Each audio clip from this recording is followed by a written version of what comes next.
The fluorescent lights in Bay 6 buzzed at a frequency I'd stopped noticing around midnight. It was 2:14 now. I know because I'd been watching the clock on the wall more than I'd been watching my own heart monitor, counting the minutes since anyone had checked on me. Not a nurse. Family. 3 chairs sat against the far wall, the vinyl kind that squeak when you shift your weight. An hour ago, those chairs held my mother's cardigan, my sister's purse, my brother's jacket. Now they held nothing, just the shape where warmth used to be. I turned my head toward the curtain, half expecting someone to walk back through it with 2 coffees and an apology. Nobody did. My phone was still in my hand, screen dimmed from disuse. I lifted it, and my thumb moved before the rest of me caught up, like it already knew what I hadn't let myself decide yet. 1 word. 6 letters. I typed it, hovered over send, and thought about every reason I'd promised myself I'd never need to use it. Then I pressed send. Now, before I tell you what that 1 word set in motion, I want to ask you something. If you've ever been the one lying in a hospital bed while the people who were supposed to stay found somewhere else to be, I'd like to hear it in the comments. And if you're planning to see how this night ends, go ahead and subscribe now, because it doesn't end the way anyone in that waiting room expected. My name is Renee Callahan. I'm 38, and to understand why that text mattered, you need to understand who I am when nobody's watching, because it's not who my family thinks I am. I own a private security and risk consulting firm. We work with executives who've received threats, families who've had a scare, companies that need someone quiet and thorough after something's gone wrong. It's not glamorous work. It's contracts and protocols and long nights reviewing threat assessments most people will never know existed. But it pays well. It's paid well for almost a decade now. You wouldn't know that from my apartment. 2 bedrooms, 3rd floor, no elevator, a building I picked specifically because the landlord didn't ask questions and the neighbors kept to themselves. I drive myself everywhere in a 5-year-old Subaru with a crack in the windshield I keep meaning to fix. I pack my lunch. I clip coupons for the grocery store 2 blocks over, not because I need to, but because the version of me that grew up watching every dollar never fully believed the version of me that doesn't have to anymore. I could have the apartment with the doorman. I could have the car that turns heads. I've had offers to speak at conferences, to put my name on the door in gold lettering instead of a plain black placard. I've said no to all of it every time, because the moment your family starts seeing dollar signs where your face used to be, something in the relationship changes and it doesn't change back. So I never told them the real numbers. My mother thinks I do something with computers and security systems. My brother thinks I'm comfortable, maybe a little better than comfortable. My sister has never asked, which tells you something on its own. The one thing I never gave up, the one indulgence I let myself keep, was Marcus. Marcus had been with the firm longer than I had, originally hired to protect a client who no longer needed protecting. When that contract ended, I kept him on retainer, mostly out of habit, mostly because after a threat assessment gone wrong 3 years ago, it felt safer to have someone who knew my schedule, my patterns, the version of my life that existed outside my family's understanding of me. He drove me to the airport sometimes. He checked in when I traveled. He was, for all practical purposes, background noise in my life. Reliable, quiet, easy to forget was even there. I never mentioned him at family dinners. Why would I? He wasn't a story. He was a line item, a precaution, something I paid for the way other people pay for insurance they hope never to use. I didn't know, lying in that hospital bed at 2:14 in the morning, that I was about to use it. To understand why nobody thought twice about leaving, you have to understand the role I'd been playing since I was maybe 9 years old. The strong one. The one who didn't cry at the doctor's office, who walked herself to the nurse's line at school when she had a fever, who learned early that asking for help in my house got you a raised eyebrow and, you'll be fine. My mother used to say it like a compliment. You don't need anyone you never have. She said it the year I broke my wrist falling off my bike and set my own splint with a magazine and duct tape because everyone else was at my brother's baseball game. She said it again when I had my appendix out at 19 and drove myself home from the hospital the next morning because nobody had a free afternoon. She said it at my 30th birthday, which nobody remembered until 3 days later, and even then, it came wrapped in the same sentence. You're so independent, Renee. You don't need anyone you never have. I used to hear that as pride. Like, I'd earned something. Like, being the one who didn't need anything made me the strong daughter instead of the overlooked one. It took me years to hear what was underneath it. It wasn't a compliment. It was permission. Permission for them to not show up because I'd trained them the same way you train anyone, that I'd absorb it and keep functioning. I never made anyone feel guilty for missing my birthday. I never brought up the appendix. I smiled through it because that's what you do when you've learned that needing something out loud gets you a sigh instead of a hand. My sister Dana missed my birthday 4 years running and never once apologized because why would she? I was fine. I was always fine. My brother Colin borrowed money from me twice and paid it back exactly once, and I never mentioned the other time because bringing it up would have made me the difficult one, the one keeping score, when everyone else got to keep no score at all. So when I collapsed in my kitchen that Tuesday night, chest tight, room tilting sideways, and my first instinct wasn't to call an ambulance but to call my sister because she lived 5 minutes away, some old, stubborn part of me still believed this time might be different. That maybe this was serious enough to finally break the pattern. I didn't know yet that the pattern doesn't break on its own. I didn't know that some people will drive you to the hospital and still leave you there because in their mind, nothing had actually changed. I was still Renee. Still fine. Still the one who didn't need anyone. They just didn't know yet that they were wrong about the second half of that sentence. I didn't need anyone in my family. That didn't mean I didn't need anyone at all. It happened on a Tuesday, which felt almost insulting later, like even my body knew better than to pick a night anyone would remember. I was rinsing a dish when the pressure hit, low and tight across my chest, like someone had set a cinder block on my sternum and was slowly leaning into it. My left arm went strange, heavy and tingling at once. I gripped the edge of the counter, and the room tilted the way a boat tilts, just enough to make the floor feel wrong under my feet. My phone was on the counter. I picked it up, and the first name I called wasn't 911. It was Dana. She picked up on the fourth ring, already sounding put out, some show playing in the background. Renee, hey, kind of a bad time. I think something's wrong with my heart, I said. I don't know how I got the words out that calmly. Some part of me was still narrating myself like a client file. Symptoms. Timestamps. Severity. There was a pause, then the sound of a TV muting. Wrong how. Chest pressure. My arm feels strange. I can't get a full breath. Another pause, shorter this time, and then, okay, I'm 5 minutes away. Don't panic. I'll come get you. She didn't call an ambulance. Neither did I, not yet, some old habit of not wanting to be dramatic outweighing the pressure building behind my ribs. When Dana pulled up 11 minutes later, not 5, she was in sweatpants, hair still in the clip she wore for the show she'd been watching, and the irritation hadn't fully left her face even as she helped me into the passenger seat. You probably just need water and an antacid, she said, pulling out of the driveway too fast. You've been working too much. I didn't answer. I was watching my own hand tremble against my knee, counting my breaths the way I'd once been trained to count them during a different kind of emergency, and thinking, distantly, that if this was nothing, I wouldn't be this frightened.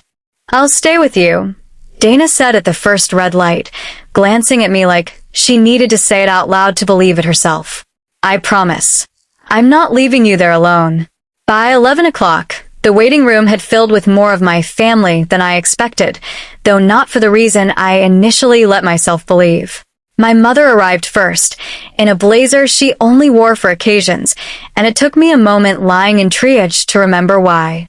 Our cousin Whitney's 40th birthday dinner was tonight, at the steakhouse 4 blocks from the hospital. Colin showed up next, still in his work clothes, phone already in his hand. Then my aunt, then 2 cousins I hadn't spoken to in months, all filtering in over the next half hour, like the ER was simply on the way to somewhere else. For a little while, I let myself feel something close to touched. Look how many people came.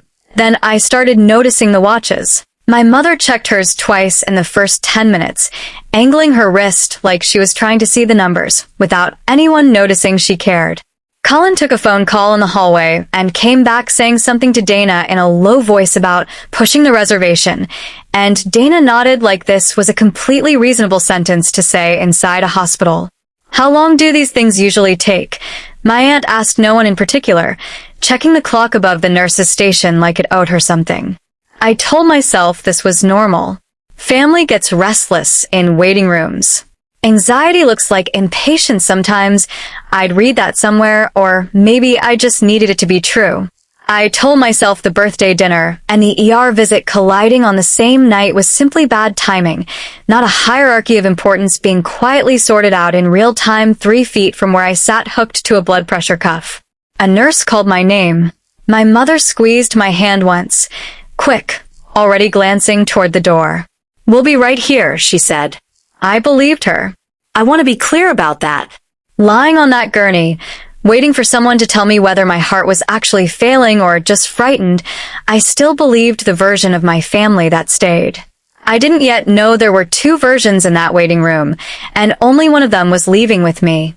The doctor came back a little after 1. A young man with tired eyes and a clipboard. He kept glancing at like it might have changed since the last time he read it. "Your EKG showed some irregularities we want to keep an eye on," he said. "Troponin levels are slightly elevated. It's probably not a heart attack, but we won't know for certain until the labs come back in a few hours, and given your symptoms, I'd feel better admitting you overnight for observation." Overnight. The word landed differently in a room full of people who had somewhere else to be. I watched it happen almost in slow motion. My mother's eyes found Dana's. Dana's found Colin's. Nobody said anything out loud, but something passed between them, fast and wordless, the kind of communication only families develop after decades of practice. Overnight, my mother repeated, like she was testing the weight of it. "So it's not, she's stable, right? She's not in danger tonight." "She's stable," the doctor said. "We just want to monitor her." That was all my mother needed to hear. I watched her exhale, watched her shoulders drop the half-inch they drop when a problem has officially become someone else's job to worry about. "Whitney's dinner starts in 20 minutes, Colin said quietly to no one and everyone. My mother turned to me.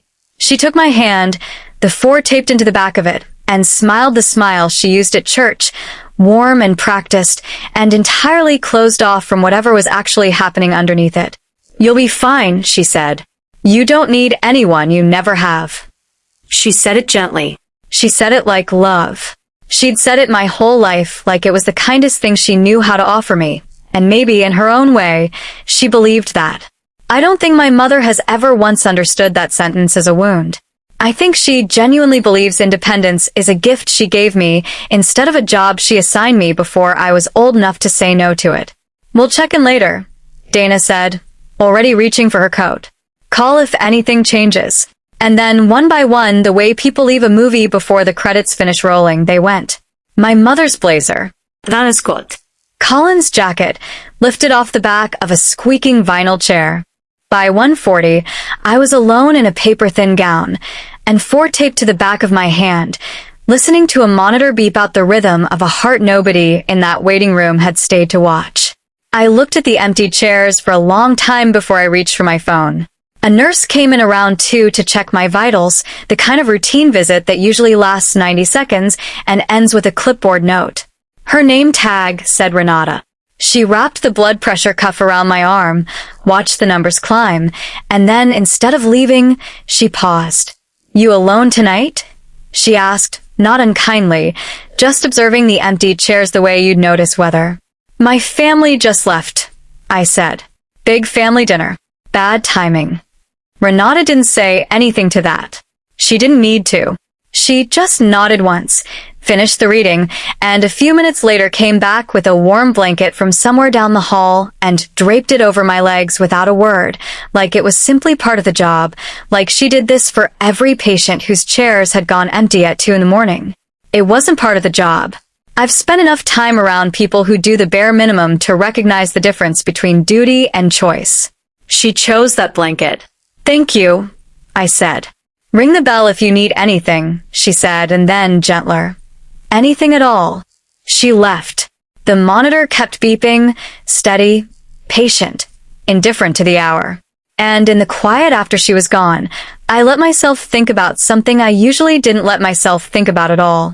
I thought about how long I'd been doing this. Not tonight, not this hospital bed, but the whole architecture of my life, built brick by brick around the idea that I would never put anyone in the position of having to show up for me. I built a company on that principle. I hired people, managed contracts, made decisions that affected other people's livelihoods, because somewhere very young I decided that needing things was a liability, and the safest thing I could do was become someone who didn't. I thought about the splin I made from a magazine when I was 9, about driving myself home from a surgery at 19, about every birthday that slipped past unmarked while I told myself it didn't matter, while I told other people it didn't matter, while some smaller, quieter part of me kept a ledger I never let anyone see. I thought about how exhausting it is to be the strong one. Nobody talks about that part. They talk about resilience like it's a gift you get to keep, but nobody mentions the toll of it, the particular loneliness of being the person everyone assumes is fine, so consistently, so completely, that they stop checking. You don't need anyone you never have. I'd heard that sentence so many times I'd built an entire identity around it, and lying in that bed, for taped to my hand, I finally let myself ask the question I'd spent 30 years avoiding. What if I did need someone? What if needing help wasn't the failure I'd always treated it as, but simply the truth, the plain, unremarkable truth that every person alive occasionally needs someone else to show up? I thought about Marcus then, not as a line item, not as a precaution I paid for and hoped never to use, but as the one person in my life who had never once made me feel like an inconvenience for existing, who checked in without being asked, who showed up on schedule every time without needing to be convinced it mattered. I picked up my phone. My thumb hovered over his name for a long moment. Then I stopped thinking about whether I needed to send it and started thinking about what would happen once I did. I checked my messages before I let myself dial anything. 0 from my mother. 0 from Dana. 0 from Colin. Nothing since the door had swung shut behind them almost 40 minutes earlier. One message sat at the top of the thread, time-stamped 1:52 a.m. from Marcus. You still on for the Thursday flight, or should I move it? Routine. Ordinary. The kind of message a man sends when he's simply doing his job, checking a calendar, keeping a life organized that wasn't his own.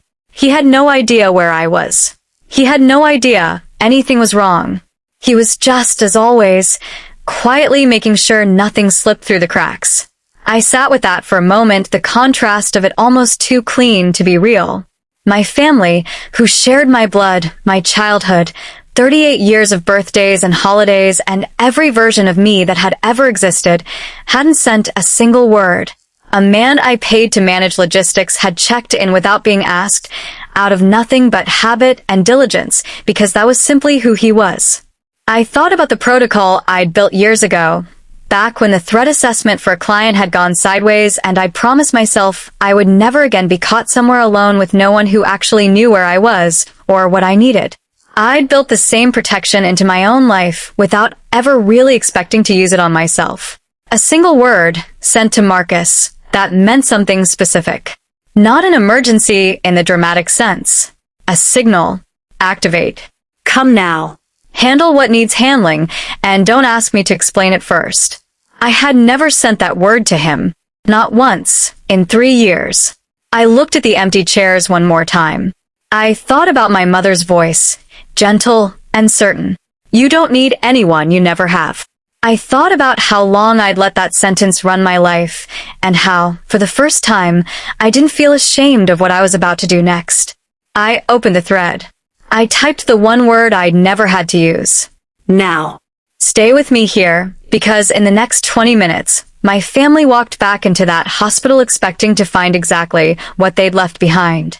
A sister on a gurney, alone, grateful, waiting quietly for whoever bothered to show up. That is not what they found. If you want to see the look on my mother's face when she understood exactly who she'd been underestimating for 38 years, subscribe now. Because it's coming. Marcus arrived at 2:41 a.m. I know because I was watching the clock the way I'd been watching it all night, except this time I wasn't counting minutes of absence. I was counting minutes until presence. He didn't come alone. Beside him was a woman I recognized from a cardiology consult my firm had arranged for a client 2 years earlier, Dr. Whitfield, unhurried, Precise, the kind of physician who reads a chart once and never needs to ask a question twice.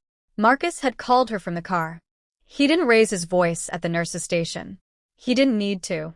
He simply asked, calmly, for the charge nurse, introduced Dr. Whitfield, and requested a private suite be arranged for observation, along with a copy of the labs and the attending's notes.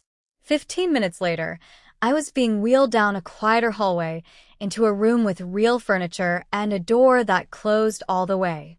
A hospital administrator appeared somewhere in that 15 minutes, the way administrators do when something shifts in the building's rhythm. He introduced himself, asked if there was anything I needed, and used the word ma'am 3 times in one sentence. Nobody had called me ma'am in that hour for the 6 hours I'd been alone in it. Dr. Whitfield reviewed my chart at the foot of the bed, unhurried, thorough, the same careful attention she'd have given any case, except this one happened to be mine. Your troponin's trending down, she said. I don't think this was cardiac. Likely a severe anxiety response layered on stress, but we'll keep monitoring through the morning to be certain. Marcus stood near the door the entire time, not hovering, just present, the way he'd been present for 3 years of my life, without ever once requiring me to explain myself first. When the administrator asked if my family should be contacted, Marcus glanced at me before answering. They know where she is, I said. They chose somewhere else to be. He didn't push. He simply nodded and returned to his post by the door, quiet, confident, entirely unbothered by anything that had just been revealed about my family in one sentence. I lay back against the pillow of a bed my mother didn't know existed, in a wing of the hospital my sister didn't know I had access to, and felt something I hadn't expected to feel after everything. Not triumph, just relief. The particular relief of finally being taken care of by someone who didn't need to be convinced I deserved it. They came back a little after 3, and I heard them before I saw them, my mother's voice carrying down the hallway in that bright, wine-loosened tone she gets after a few glasses of something at a family dinner. We come bearing cake, she was saying to someone, probably Dana, probably laughing. A nurse redirected them toward the private wing, and I watched my mother's face change in real time as she stepped through the door. The room registered first, wider than the ER bay, real curtains, a chair that didn't squeak. Then Dr. Whitfield, standing at the foot of the bed reviewing a chart. Then Marcus, near the door, still and composed, a presence my mother had never once seen in 38 years of birthdays. Renee. My mother's voice had lost its brightness. What is all this? This is Dr. Whitfield, I said. She's a cardiologist. And this is Marcus. He handles security and logistics for my company. Dana's mouth opened slightly and nothing came out.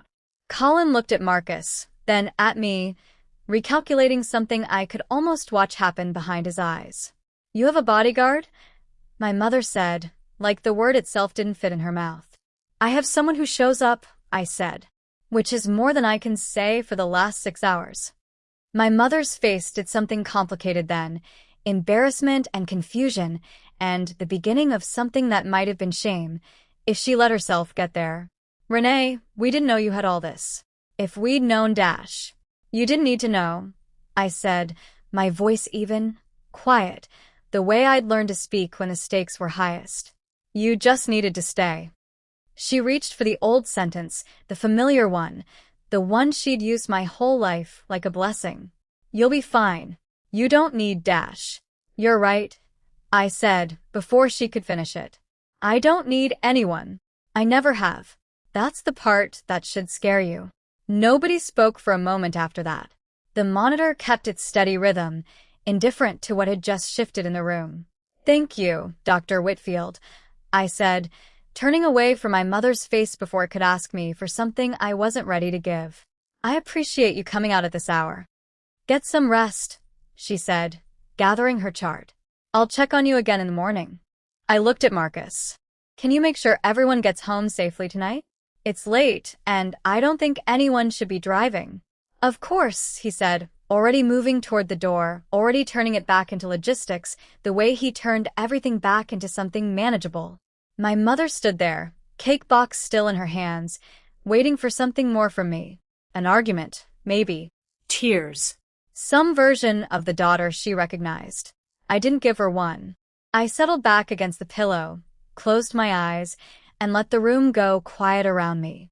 Not because I'd won anything, just because, for the first time in a long time, I didn't need to watch their faces to know I'd be all right. The labs came back, clean 2 days later. Severe stress response, exactly as Dr. Whitfield suspected, the kind of thing your body does when it's been carrying more than it should for longer than it should have. No damage. Just a warning I finally listened to. My family reached out over the following weeks, carefully the way people approach something they're no longer sure they understand. My mother called twice and left voicemails that started with apologies and ended without quite finishing them. Dana texted asking if we could get coffee. Colin sent a message that just said I didn't know, like that explained something or excused it. I didn't ignore them. I also didn't rush back into the old shape of things. I told my mother, when we finally spoke, that I was willing to rebuild something, but not the same thing we'd had before. Help when I needed it would have to be offered without me having to collapse first to earn it. Presence couldn't be conditional on convenience. I wasn't asking for gratitude or guilt. I was asking for a baseline, the one every person deserves, and I'd spent 38 years pretending I didn't need. She's still learning how to do that. Some days she manages it. Some days the old habits win. I've stopped expecting either outcome and started simply watching for it, the way you watch anything you're no longer willing to assume. Marcus still checks in, same as always, out of habit more than instruction.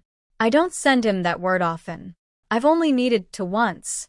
But I think about that night sometimes, the empty chairs, the paper gown, the phone in my hand at 2:14 in the morning. My mother spent my whole life telling me I didn't need anyone. She just never expected me to actually learn it.